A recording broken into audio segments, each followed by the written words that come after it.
1, 2, 3, turn around. Don't you watch me now, just turn around. Touch your knees, don't look, just turn around. Do it now, walk right through that door. Welcome to an episode of Jay Leno's Garage. You might remember a while back, we had the Fiat boys come by. We saw the truck going by and we flagged them down and they brought one of these to the garage, but we didn't get a chance to drive it because they weren't officially on the road yet. Well, now they are, and we're going to drive this in just a minute. And let's bring in Tim Kaniskis. He's head of Fiat North America. Is that right? Tim, how you doing? Great to meet you. Good to see you. Give us a brief update on the car. You know, I've got my Fiat 500, which I love, and it's a lot of fun. And this is kind of like that, maybe on steroids a little bit. 160 horse, right? 160 horse, 170 pound-feet of torque. Yeah. This is the wicked cousin of the regular 500. This car is totally different than the regular 500. Forget about everything you know about that car. The only thing that's the same is the sheet metal. Everything else we've touched, the suspension, the exhaust, the engine, transmission, everything. As you can see, it's got all the Carlos Abarth badging on there. Carlos Abarth was an Austrian who moved to Italy and loved Italian cars. He built exhaust systems and even built some of his own cars with Zagato, always using Fiat, of course. And of course, it's one of the great names in automotive history, and it's great to see it being brought back again. Let's see what's different about the dashboard. You've all seen the 500. This one, well, you got your turbo boost gauge there, a little thicker steering wheel, huh? Thicker steering wheel, flat bottom. Yeah, so more for aggressive driving, it stays out of your way. More of a driver's seat. High bolstered seats. Got the fancy pedals down there. And it still gets, you said 34 miles per gallon, 34 right? miles per gallon, Yeah. 28 in the city. Yeah. I mean, I think that's really what the future of sports cars are going to be, you know. Well, the striping, the paintwork. The body kit's different. Okay, yeah. The rear fascia's different. You Yeah, see you yeah. got the diffuser in the back, the dual Right. exhaust, obviously the bigger spoiler for the downforce. Right, right. If you come around the front, obviously different spoiler in the front because Yeah. we have twin intercoolers, so we have to have a new front spoiler so we can let the air in. The intercooler's right here, lets the hot air out. Right. Actually, we've taken every advantage to keep the car cool, and for performance, even the badge is functional. This Yeah. allows air into the engine compartment. Let's open the engine compartment. Can you open it up for us? Sure. Right here. There we go. Got a rod right here. There we go. Okay, don't plan on doing a lot of work in here yourself. Boy, they really get everything in there, don't they? You got your heat shield over here. Even your battery's protected. Your battery's right up here. But everything's right here. We can get to it. Battery, fluid, engine oil, washer fluid, or overflow rather, coolant, washer fluid. It's all right up here. It's amazing how space efficient these are. Is that an extra set of keys hidden in there? Look at that. Well, I thought, you know, How just about have that? spare. Yeah, that's pretty good. Little place to keep an extra spare kit of keys. How about that? Tell me about the brakes. Are the brakes different than the standard Fiat? Brakes are different than the standard Fiat, much bigger brakes. Yeah. This car has the optional 17-inch forged aluminum wheels. Okay. Oh, 17 inch. What are they normally? 16 is standard, 17 is the option. Okay, and you got the rotors are painted red. Just like a Ferrari. It's the same company, right? Same company. Same company. There you go. Very cool. Very cool. Well, we covered a lot of this stuff when the guys were here. They had a red one here. Here, take a look. We'll give you a brief review of that one again.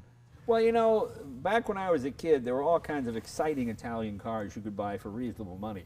Alfa Romeo, the 124 Spider, Right. even the little 850 Spider. But lately, Italian exotic cars are hundreds of thousands of dollars. There aren't any inexpensive, fun Italian cars. And that's what's great about this. It brings that whole tradition back. Absolutely. And I'm not going to say it's as much fun to drive as a Ferrari, but in a lot of ways it is because, boy, it's just got all kinds of power. It's a fantastic car to drive. Nice. And really one of the nicest touches too is it's got a different, it's got the stability control program, which is again set up for track driving. So you've got Right. kind of the full on, the wider parameters, and then you actually have a full off setting as well. So when you take it out on the track, so we've really done a lot of track testing. The car is extremely capable on the track. It's going to show best on kind of short, tighter tracks. I love my little white Fiat 500 because it's serial number 2. Number 1 went to the boss. I have number 2. Is it worth it to upgrade? I don't know. Let's take a ride and see. I think it might be.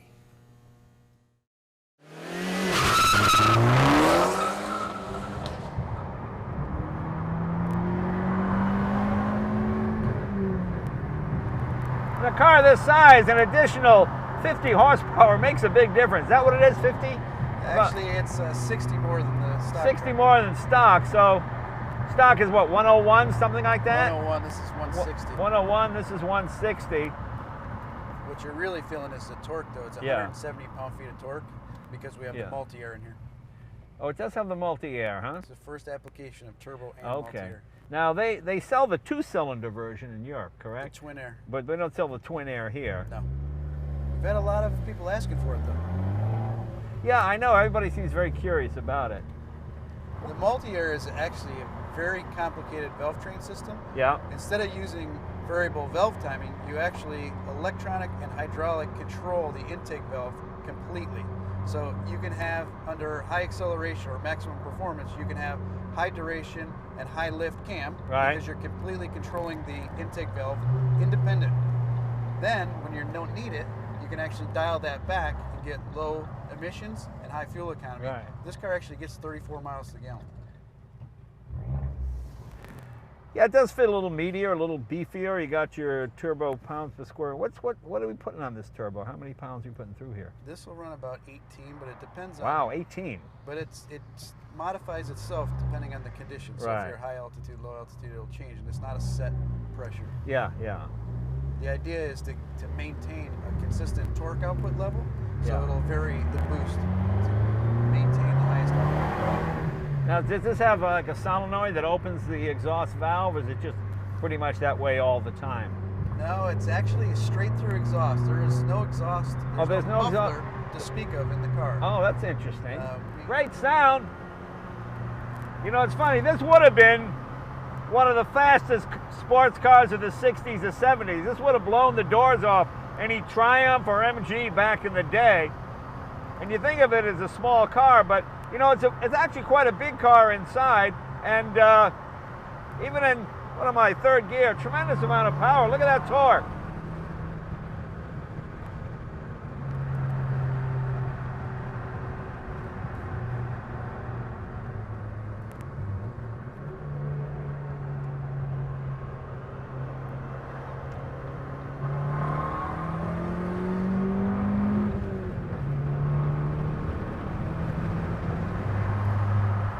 You know, there's an old saying, it's fun to drive a slower car fast. In a lot of ways, it is to drive a fast car fast. And not that this is a slow car, but you can really experience, you know, going through the gearbox, hearing it rev. You know, when you're in the McLaren or Z01 Corvette and you're maxing out in second gear, you're already in jail.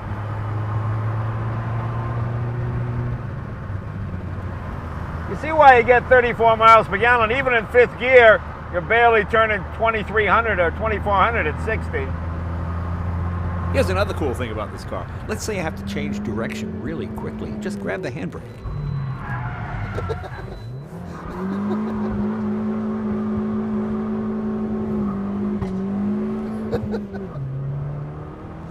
She goes good.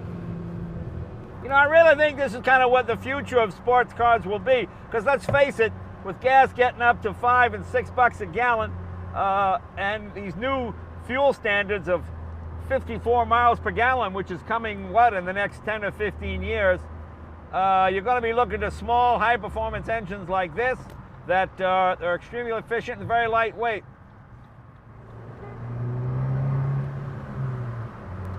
You know, they used to, people always say, oh, I want a heavier car. But, you know, when Henry Ford built the Model T, he used to tell people, have you ever seen a fat man outrun a skinny man? He was going, no.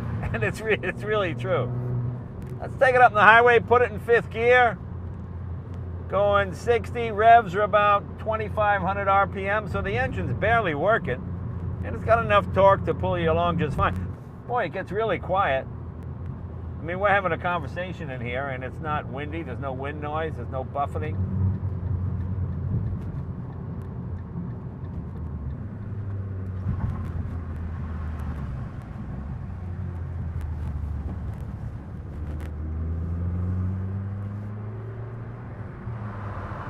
You know, it's really a lot of fun to drive.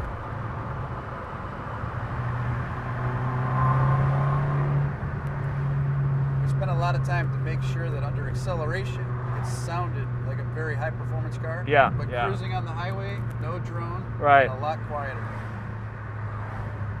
I would guess, now don't get mad at me and don't write letters, but I would say this is really just about as quick as a one of those Ferrari Dinos from the 60s and 70s. Well, how many horsepower was that? What were they, 185, 160, something like that? It was below 200, so Yeah, based on size and weight, it was it's less than probably 200 and was probably heavier than this. If you know the answer, put it in our comment section. I'd be curious to hear what you say. I know some Ferrari guys will get mad at me, but I must speak the truth. I'm so glad this car is only available in a manual transmission because it really is a joy to drive. You know, if you like driving, it's so much fun. Just gearbox just kind of snicks in and you move through the gears and it's very relaxing. You know, I'm sure they'll probably come up with some paddle shifter for it in the future, but if you like to drive, you enjoy going through a gearbox, boy, it's a lot of fun.